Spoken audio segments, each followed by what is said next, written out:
Hello there, good to see you. We are in a parking lot for a diner that's 3 hours outside of Los Angeles in the middle of nowhere. It's literally on a road called Ghost Town Road. And why are we here?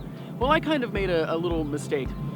I had told Vanessa, my lovely girlfriend, who runs a channel called Braincraft, that we would collaborate together on something about creativity and how to be creative, and I kind of forgot. My biggest issue with being creative is that it's something that's difficult to force, right? If someone's like, hey, be creative, you just can't do it immediately. It's not something that just happens. The biggest mistake I ever make is when I commit to doing something creative because I can't guarantee that I will be creative.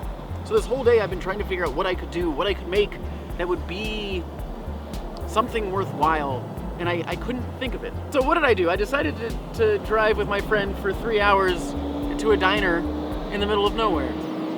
And I don't know why, really. It just felt like the thing to do. Because when it comes to being creative, I don't think there's any kind of secret sauce. There's not anything magical about it. I think creativity, a lot of it stems from problem solving. Creative problem solving is what it is.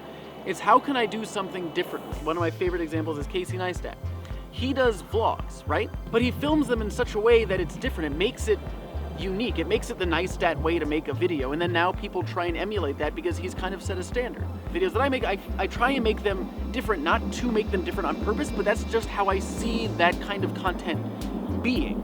You know, Casey didn't make his vlogs to be different. He made them that way because that's the way that he thinks about how things should exist. And it's difficult. Creativity is a difficult thing. It's a difficult thing to be inspired by randomly. There needs to be a distinction, it needs to be a purpose. You know, you have a project that you're supposed to do and you don't do it until the very last minute, right? Because that's when you finally get that urge. There's that curiosity of, okay, I just need to do it, and that's when everything kind of comes into place. Again, it's that creative problem solving, and that's how I think of creativity. Because I do get asked that a lot. How are you so creative? I don't think I'm very creative. I'm given a question, I'm given a situation, and then I try and solve it in my own way, and I don't think it's particularly creative. I think that creativity comes from it being solved in a different way. The way that you think about it is more abstract than the way someone else would generally solve it. So you problem solve uniquely. And I think that's different than creatively, but we kind of bundle it together. But anyway, that's the main thing that I kind of wanted to talk about. I don't think that there is any kind of creativity switch.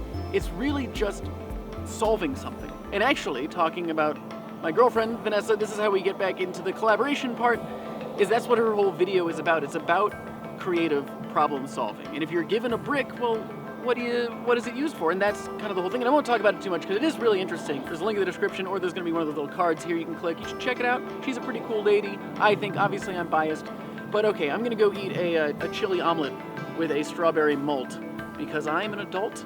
And remember, it is not goodbye. Oh no, it's never goodbye. It's